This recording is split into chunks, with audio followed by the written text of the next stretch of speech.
Hi යාළුවනේ ඔන්න ගොඩාක් දවසකින් වීඩියෝ එකක් අපි අරගෙන ආවා. ඒ තමයි මෙන්න මේ වගේ ලස්සන පැල වලින් ඔයාලගේ ලස්සන කරගන්නේ කොහොමද කියලා. මම අද ඔයාලට පෙන්වන්න හදන්නේ අපේ ගෙදර තිබුණු පැල චුට්ටක් වෙනස් කරලා මම පොඩ්ඩක් ගියා ලස්සන කරන්න බැලුවා. ඉතින් මම ඔන්න ප්‍රධාන දොර ගාවින් තමයි මුලින්ම පටන් ගන්න හදන්නේ. අපි අද කියලා දෙන්න හදන්නේ ඉන්ඩෝර් ප්ලාන්ට්ස්ම නැතුව ඔයාගේ වටේ තියෙන ඕනම පැලයකින් ඔයාගේ ගේ ලස්සන කරගන්නේ කොහොමද කියලා. ඉතින් ඔන්න පුංචි වැඩේකින් අපි පටන් ගමු. මුලින්ම මේ තමයි අපේ ප්‍රධාන දොර ගෙදර. එතන අපි නිතරම එල්ලෙන පැල තමයි මාරු කරන්නේ. මේ තියෙන්නේ මේ ඒක නිතරම මාරු කරන නිසා අපි මේක එල්ලලම තියෙන්නේ. මෙන්න මේ පැලේ මෙන්න මේ පෝච්චි අපි කඩින් ගත්ත එකක්. මේක හදලා තියෙන්නේ මේ පොල් එලි වලින්. එලි වලින් හදලා ලණු වලින් වටේ ඔතන තමයි තියෙන්නේ. මේක අපිට ඇතුළ පැලේ ඔයාලට කැමති විදිහකට මාරු කරගන්න පුළුවන්. දැන් මම මේ මාරු කරලා තියෙන මේ පැලේ අද.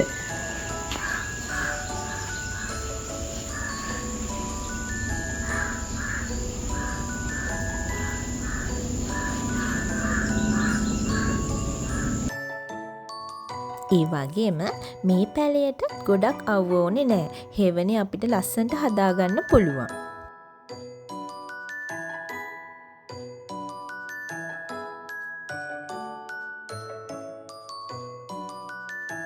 මේ තියෙන්නේ අපේ පුංචි ඇවිදින පැලේ. මේ පැලේ නම් එක තැනක තියාගන්නම බෑ. මේ පැලේ කොච්චර ලස්සන වුණත් අපි කැමති තැනකින් නම් කවදාවත් තියලා තියන්න බෑ.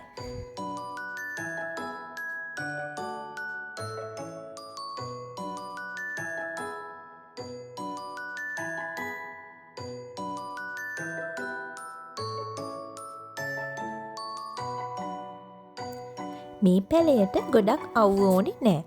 අපි එළිය හැදුවත් මේ පැලය හදනවා නම් අනිවාර්යයෙන්ම හිටවන්න ඕනේ හෙවණ තියෙන තැනක. ඒක නිසා මේක ගේ ඇතුලේ අපිට සෑහෙන කාලයක් තියාගන්න පුළුවන්. මෙතන ලස්සන කරගන්න අපි පාවිච්චි කරලා තියෙන්නේ ඔයාලා කවුරුත් දන්න ලස්සන කෝමාරිකා පැලයක්. මගේ අම්මා තමයි මේ විදිහට ලස්සන මල් පැල හිටවලා අපිගේ ලස්සන කරගන්න ගොඩාක් මහන්සි වෙන්නේ. ඒ වගේම එයා ගාව වෙනම කලෙක්ෂන් එකක් තියෙනවා නිතර මාරු කරන්න පාවිච්චි කරන පැල. මම ඒ වීඩියෝ එකත් ඔයාලට පස්සේ ගේන්නම්කෝ. අනික තමයි මගේ අම්මා ගොඩාක්ම මේ පැලවලට තෝරගන්නේ කැලෑවෙන් හොයාගන්න පැල. එයා යන අතරමඟදී නැත්තම් අපි විශේෂ ගමනක් යනවා නම් ඒ කොහෙදී වුණත් ලස්සන ගහක් දැක්කොත් අනිවාර්යෙන් මේක අරගෙන එනවා.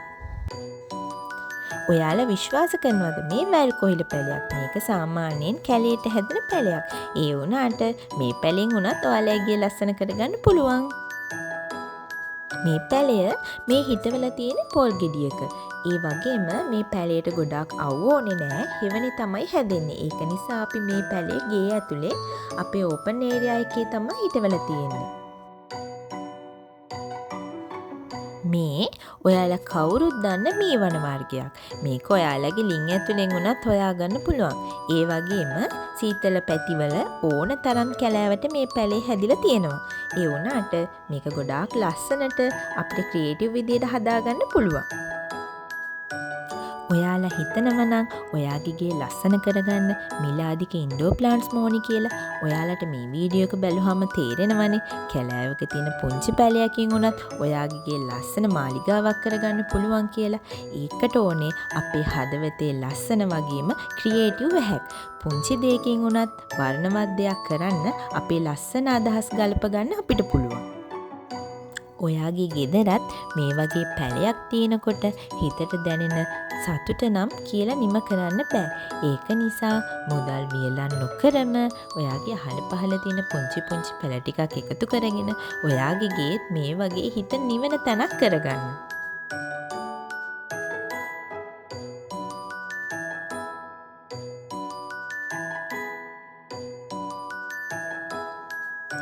මේ තියෙන්නේ පොල් ගෙඩියකින් හදපු කුරුළු කූඩුවක්. මේකට ඕකිඩ් පැලයක් හිටවලා මේ විදිහට ලස්සන කරේ අපේ අම්මා. ඒ වගේම මේ පැලේට ගොඩක් අවුව ඕනෙත් නැති නිසා අනිවාර්යයෙන්ම මේ පැලේ මෙතනම මල් පිපෙන්නත් ඉඩ තියෙනවා.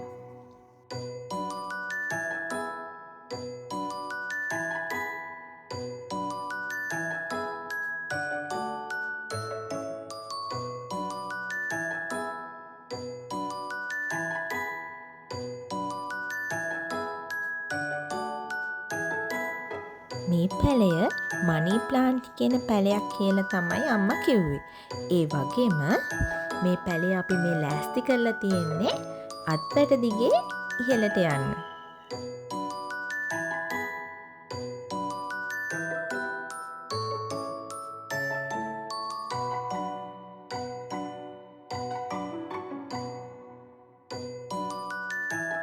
මේ කැන්ඩියන් ඩාන්ස පැලයක්. මෙතැන්ට හොඳට අව්වත් වැටෙන නිසා පුංචි මල්ලතු දෙකක්ම පිපුණ ගේ ඇතුළෙම. මේ පැලේ අපි මේ රඳවලා තියෙන්නේ ලස්සනම ලස්සන අත්තක.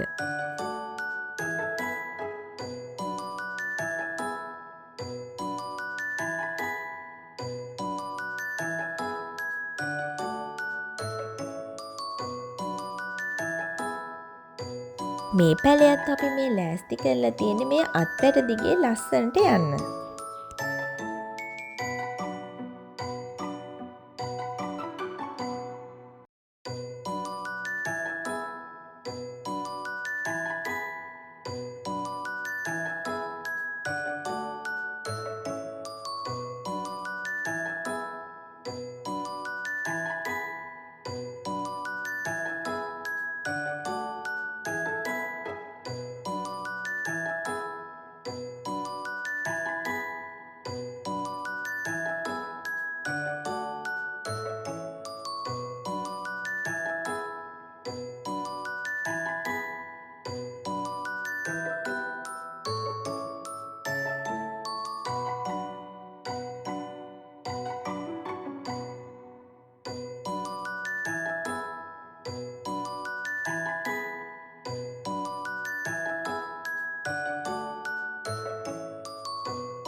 මේ පැලය නම් ඔයාලට කැමති තරම් කාලයක් ගේ ඇතුලේ තියාගන්න පුළුවන්.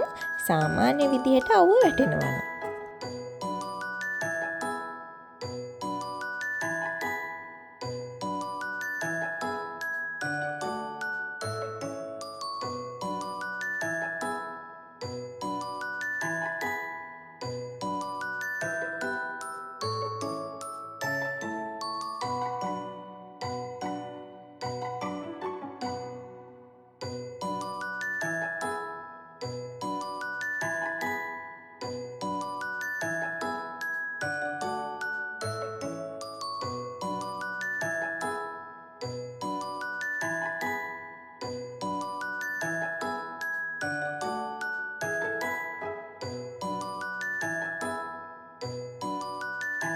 අපේ ගෙදර තියෙන එකම එක ඉන්ඩෝර් ප්ලාන්ට් එක තමයි මේක.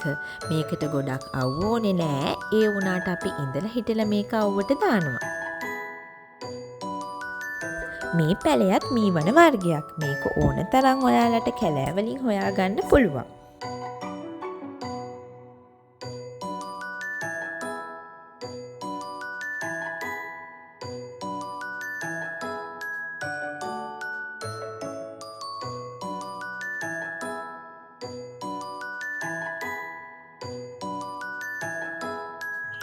මේ පැලයත් හරිම ලස්සන පැලයක්. මේකේ ලස්සන දම්පාට චූටි මලක් පිපෙනවා. හැබැයි මේක එලි මහන් තියෙන තැනක තමයි හිටවන්න ඕනේ. මොකද මේකට ටිකක් අවුව ඕනේ.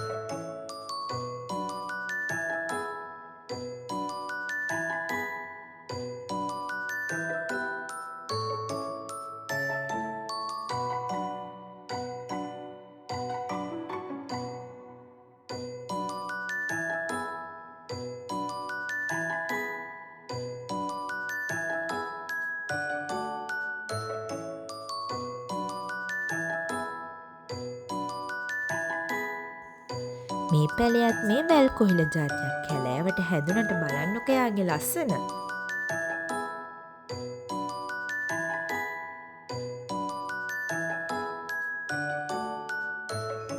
අපි ටිකක් නිර්මාණශීලීව හිතුවොත් අපේ ගෙදර ඉන්න හිතන ලස්සන හිත නිවන තැනක් කරගන්න අපිට පුළුවන්. ලස්සනට ජීවත් වෙන්න අපිට ගොඩාක් මිල මුදල් ඕනේ නෑ. ඒකට නිර්මාණශීලී ඇහැක් වගේම පුංචි මහන්සියක් වෙන්න විතරයි තියෙන්නේ. මේ පුංචි පැලයකට පුළුවන් ඔයාගේ හදවත නිවන නිස්කලංක පරිසරයක් ඔයාට හදලා දෙන්න. ඒක නිසා ඔයත් ඔයාගේ වත්තෙම තියෙන පැල ටිකක් එකතු කරලා මේ විදිහට ඔයාගේ ගේත් ලස්සන කරගන්න. ඔන්න ඔය විදිහට තමයි එකම විදිහට තිබුණු ගෙදරට අලුත් පෙනුමක් අපි එකතු කරේ. ඉතින් ඒ වගේම මේ මං කරපු දේවල් වල අඩුපාඩුවක් නැත්නම් ඊට වැඩි ලස්සන අදහසක් ඔයාලගේ හිතේ තියෙනවා නම් කමෙන්ට් සෙක්ෂන් එකේ අනිවාර්යයෙන්ම කමෙන්ට් එකක් දාන්න. ඒ වගේම ආයෙත් මම මේ පැල වෙනස් කරලා මගේ ගේ අලුත් කරනවා නම් ඔයාලට අනිවාර්යෙන් මේ වීඩියෝ එකකුත් අරගෙන එන්න. ඒ වගේම ඔයාලට කියන විශේෂම දෙයක් තියෙනවා.